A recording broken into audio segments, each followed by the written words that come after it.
Microsoft word में आज की क्लास में हम सीखने वाले हैं कॉलम बनाना। यानी आप जो डॉक्यूमेंट बना रहे हो इसके अंदर हम अपने पेज को कॉलम में बांट सकते हैं। इसके लिए आपको क्या करना होगा कि आपको फॉर्मेट मेनू के अंदर जाना होगा और कॉलम पे क्लिक करना होगा। कॉलम पे क्लिक करते ही हमारे सामने कॉलम डायलॉग बॉक्स खुल के आ जाएगा, आप देख पा रहे होंगे। आपको बता दें कि जब भी हम कोई माइक्रोसॉफ्ट वर्ड के अंदर किसी डॉक्यूमेंट को बनाते हैं उसमें कोई भी कॉलम नहीं होता है, या आप ऐसे कह सकते हो कि उसमें एक ही कॉलम होता है। हम चाहें तो अपने पेज को कॉलम में बांट सकते हैं। जैसे आप बहुत सारे मैगजीन, पत्रिकाएं, कहानी की किताब और यहाँ तक कि जो न्यूज़पेपर आप लोग पढ़ते हो उन सभी न्यूज़पेपर वगैरह में कॉलम में ही लिखे गए होते हैं। उसकी कई रीज़न हो सकते हैं। पहली बात कि जगह को बचाने के लिए, क्योंकि आप सोचिए अगर ये हम डॉक्यूमेंट बना रहे हैं और इस डॉक्यूमेंट में देखिए यहाँ ये पैराग्राफ खत्म हुआ है, इतना जगह ये छूट गया। फिर इसी तरह आप देखिए दूसरे पैराग्राफ के अंदर भी इतना जगह छूट रहा है, तीसरे पैराग्राफ के अंदर भी जगह छूट रहा है, और ऐसे मान लीजिए कि आपके एक पेज के अंदर 3-4 पैराग्राफ अगर लिखे जा रहे हैं और हर पैराग्राफ में कुछ ना कुछ लाइन छूट रही है। उसे बचाने के लिए आप क्या कर सकते हो, आप अपने पेज को कॉलम में बांट सकते हो। क्या होता है कि जब बहुत बड़ा पेज होता है उस कंडीशन में भी आपको पेज को कॉलम में बांटना होता है। आप अखबार या न्यूज़पेपर पढ़ते होंगे, आप देखते होंगे कि अगर न्यूज़पेपर पढ़ना है तो दोनों हाथ से आपको पेपर को फैला के पढ़ना होगा, क्योंकि सिंगल हाथ से आप, एक हाथ से आप न्यूज़पेपर को नहीं पढ़ सकते हो। यही कारण है कि आप कॉलम में लिखा गया होता है उस पेज को, जिसकी वजह से आप उस पेपर को फोल्ड भी कर लेते हो और फोल्ड करके एक हाथ से पढ़ लेते हो। सोचिए जिस व्यक्ति के दोनों हाथ नहीं होंगे, क्या वो न्यूज़पेपर पढ़ पाएगा? नहीं पढ़ पाएगा।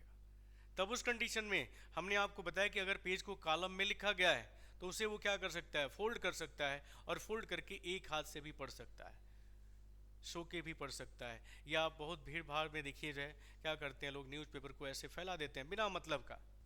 हमने कहा कि अगर कॉलम में लिखा, क्योंकि देखिए अगर बुक बुक का स्टाइल होगा एक छोर से दूसरे छोर तक, तब तो फैला के ही पढ़ना पड़ेगा जी। न्यूज़पेपर की खासियत हमने बताया कि उसे हम फोल्ड करके उसे मोड़ के भी पढ़ सकते हैं, क्योंकि वो कॉलम में लिखा गया होता है।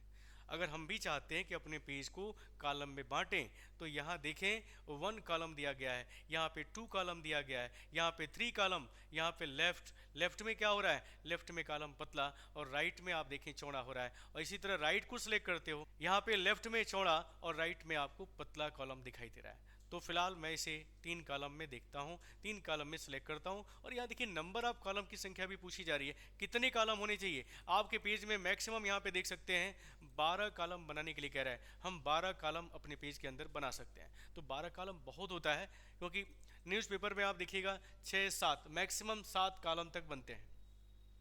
यहाँ पे 7 कॉलम भी बहुत है, यानी 7 कॉलम लेने का मतलब है कि आप A4 पे तो नहीं लेंगे, आपको उसके लिए न्यूज़पेपर की साइज़ आपको लेनी पड़ेगी, तब आप 7 कॉलम सेलेक्ट कर सकते हो, क्योंकि इसके लिए पेज बड़ा लेना पड़ेगा जी। तो मैं यहाँ पे 3 कॉलम रखता हूँ, 3 कॉलम यहाँ पे मैं सेलेक्ट करता हूँ। इसके बाद देखिए यहाँ पे पूछ रहा है कि कॉलम का विड्थ कितना होना चाहिए, यानी जो कॉलम आपके 3 कॉलम बन रहे हैं आपके पेज के अंदर, उस कॉलम का विड्थ कितना होना चाहिए, और साथ में कॉलम बिटवीन स्पेस कितना होना चाहिए, एक कॉलम से दूसरे कॉलम के बीच का गैप कितना होना चाहिए। फिलहाल देखिए 0 है, 0 नहीं रखना है, आपको थोड़ा सा इसे बढ़ा देना है, 0.1 इंच, 0.2 इंच कर देना है। और जैसे आप ओके करेंगे आप पाएंगे कि आपका पेज कॉलम में बट गया है। अब देखिए ये जो जगह आपको दिखाई दे रहा है वो आपको करना ये होगा कि कंट्रोल ए से सिलेक्ट कर लेना होगा और इसे जस्टिफाई कर लेना होगा, जिससे आपको राइट साइड भी क्या होगा, टेक्स्ट बराबर दूरी पे दिखने लगेगा। हाँ, अगर आपको लग रहा है कि कॉलम के बीच का गैप ज़्यादा है तो इसे आप कम कर सकते हो। फिर से आप पूरे पेज को सिलेक्ट कर लीजिएगा। सिलेक्शन करने के बाद फॉर्मेट के अंदर कॉलम पे आइएगा और कॉलम स्पेस जो है यहाँ पे मैंने बोला कि आप कम कर लीजिएगा, 0.1 कर लीजिए।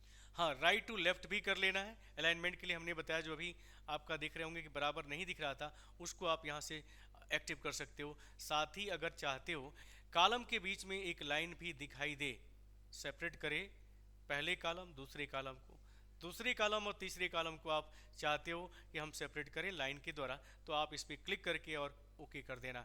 ऐसा करते ही आप यहाँ देखें, यहाँ देख सकते हैं कि आपके पेज के बीचों बीच में 3 कॉलम दिखाई दे रहे हैं और तीनों कॉलम के बीच में आप देखें जाए कि एक लाइन भी आपको दिखाई दे रही है। ये सब कमाल है आपके पेज को कॉलम में बांटने का। अगर हम अपने पेज को कॉलम में बांट लेते हैं तो इस तरह के विकल्पों को हम प्रयोग कर सकते हैं। और मैंने बताया कि अगर कॉलम को हटा देना है तो आपको हमने बताया कि आपको यहाँ पे वन कॉलम पे क्लिक कर देना होगा।